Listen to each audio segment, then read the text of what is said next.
दोस्तों, कहानी उस मैच की जिसमें किंग और प्रिंस के उस मैच ने हमें दिखाया कि जब अच्छा प्रेजेंट और अच्छा फ्यूचर आमने सामने होते हैं तो क्या होता है। जब किंग के शतक का बदला प्रिंस ने शतक से लिया। दोस्तों, आपको 2023 का मैच नंबर 70 तो याद होगा, जब किंग और प्रिंस की टीम आमने सामने थी। आरसीबी को प्लेऑफ में जगह बनाने के लिए मुकाबला जीतना काफी जरूरी था। अगर आरसीबी मुकाबला जीत ले तो प्लेऑफ में पहुंच जाते। दोनों कप्तान मैदान पर आए, टॉस हुआ। गुजरात के कप्तान हार्दिक पांड्या ने टॉस जीतकर गेंदबाजी करने का फैसला कर लिया। आरसीबी की तरफ से शुरुआत करने आए विराट कोहली और कप्तान फाफ डुप्लेसिस। आरसीबी की शुरुआत कुछ खास नहीं रही। आरसीबी ने शुरुआती 2 ओवर में मात्र 10 रन बनाए, लेकिन तीसरे ओवर में फाफ डुप्लेसिस ने शमी को 4 चौके लगा दिए और फिर चौथे ओवर में विराट कोहली ने यश दयाल को 3 चौके लगा दिए। पावर प्ले खत्म होते होते आरसीबी का स्कोर 62 रन था, लेकिन 8वें ओवर में नूर अहमद ने पहली गेंद पर कप्तान फाफ को चलता कर दिया।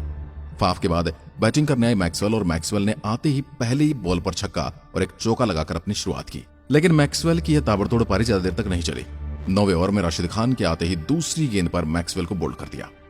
10वें ओवर तक आते आते आरसीबी अपने 3 विकेट गंवा चुकी थी और आरसीबी का स्कोर था 93 रन। 12वें ओवर में किंग कोहली ने अपनी 50 पूरी की। मिचेल ब्रेसवेल और विराट कोहली के बीच में सजादारी पनपी थी कि 14वें ओवर की आखिरी गेंद पर शमी ने मिचेल को आउट कर चलता कर दिया। 15 ओवर तक आरसीबी 136 पर, लेकिन फैंस की उम्मीद को लेकर किंग विराट कोहली अभी भी क्रीज पर जमे हुए थे। विराट कोहली ने 16वें ओवर में मोहित शर्मा को 2 चौके लगाए। वहीं 18वें ओवर में विराट कोहली ने यश दयाल से 14 रन बटोर लिए।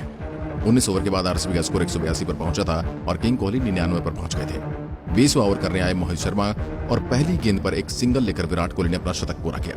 विराट कोहली ने एक बार फिर दिखाया कि वह आरसीबी के लिए कितने महत्वपूर्ण है। जब सब बैट्समैन फेल हो जाते हैं तब विराट कोहली अपना जलवा दिखाते हैं। विराट कोहली ने शानदार 61 रनों में शतक पूरा किया था। 20 ओवर के बाद आरसीबी 197 का टोटल खड़ा करने में सफल हो जाती है।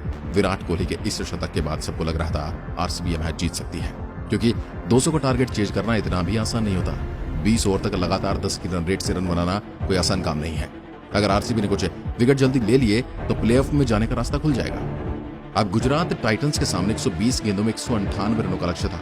गुजरात की ओर से शुरुआत करने आते हैं शुभमन गिल और वृद्धिमान शाह। शुभमन गिल इस टूर्नामेंट में काफी अच्छे दिख रहे थे। उन्होंने अब तक इस टूर्नामेंट में 2 शतक लगाए थे, तो आरसीबी को अगर किसी बात का डर था तो वो था शुभमन गिल। बस उसी का डर था। पहले ओवर में मात्र 2 रन आने के बाद दूसरे ओवर में शाह और गिल ने 3 चौके बटोर लिए। तीसरे ओवर में फिर सिराज की वापसी हुई और उन्होंने शाह को पेविलियन का रास्ता दिखा दिया। पावर प्ले के आखिरी ओवर में गिल और विजय शंकर ने आरसीबी के लिए 16 रन बटोर लिए। पावर प्ले के बाद गुजरात टाइटंस का स्कोर था 51 रन 1 विकेट के नुकसान पर। विजय शंकर ताबड़तोड़ बल्लेबाजी कर रहे थे, वही शुभमन गिल भी अपने अंदाज में लगे हुए थे। 10 ओवर के बाद गुजरात टाइटंस का स्कोर 90 रन पर 1 विकेट था। आरसीबी इन बल्लेबाजों से परेशान हो गई थी। आरसीबी को इन बल्लेबाजों का कोई तोड़ नहीं मिल रहा था। ये दोनों ही बल्लेबाज टाइटंस की जीत की ओर बढ़ाते हुए ले जा रहे थे और आरसीबी की झोली से जीत को छीनते हुए नजर आ रहे थे। 13वां ओवर आने के लिए मिचेल ब्रेसवेल को शुभमन गिल ने 16 रन कूट दिए। वहीं 15 ओवर में विजय शंकर ने विषयक को पहले 4 गेंद पर 14 रन ठोक दिए, लेकिन विषयक ने वापसी करते हुए 5वीं गेंद पर विजय शंकर को आउट कर दिया। आरसीबी के हाथ से लगभग यह मैच निकल चुका था। आरसीबी को अब सिर्फ लगातार विकेट ही बचा सकते थे। शंकर के बाद बैटिंग करने आए शनाका, लेकिन वह भी 16वें ओवर में हर्षल पटेल का शिकार बन गए। 18वां ओवर करने आए मोहम्मद सिराज का स्वागत शुभमन गिल ने छक्के के साथ किया था, लेकिन ओवर की चौथी गेंद पर सिराज ने मिलर को आउट कर दिया। 18 ओवर के बाद गुजरात टाइटंस का स्कोर 179 पर पहुंच चुका था। अब गुजरात टाइटंस को जीत के लिए 12 गेंदों में 19 रनों की जरूरत थी। इस अंडर प्रेशर सिचुएशन में 19वां ओवर करने आए हर्षल पटेल। हर्षल पटेल को दूसरी ही गेंद पर शुभमन गिल ने छक्का लगा दिया। 19वें ओवर में गुजरात टाइटंस ने 11 रन बटोर लिए। अब जीटी को जीत के लिए 6 गेंदों में मात्र 8 रनों की जरूरत थी। आखिरी ओवर करने आए वेन पार्नेल। पहली गेंद 9 बॉल। 9 के बाद फ्री हिट पर शुभमन गिल ने छक्का लगाकर इस मैच को खत्म कर दिया। शुभमन गिल ने शानदार 52 गेंदों में 104 रनों की पारी खेली और विराट कोहली के शतक को बर्बाद कर दिया। यहीं से आरसीबी का प्लेऑफ का सिलसिला भी खत्म हो चुका था। शुभमन गिल की एक पारी ने पूरी आरसीबी को टूर्नामेंट से बाहर कर दिया था।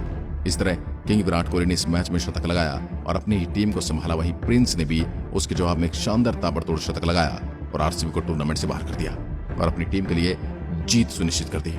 आरसीबी एक बार फिर टूर्नामेंट में नीचे ही रह गई है। आपको क्या लगता है, क्या आरसीबी वापसी कर पाएगी? कमेंट में लिखकर जरूर बताइएगा। धन्यवाद। जय हिंद, जय भारत।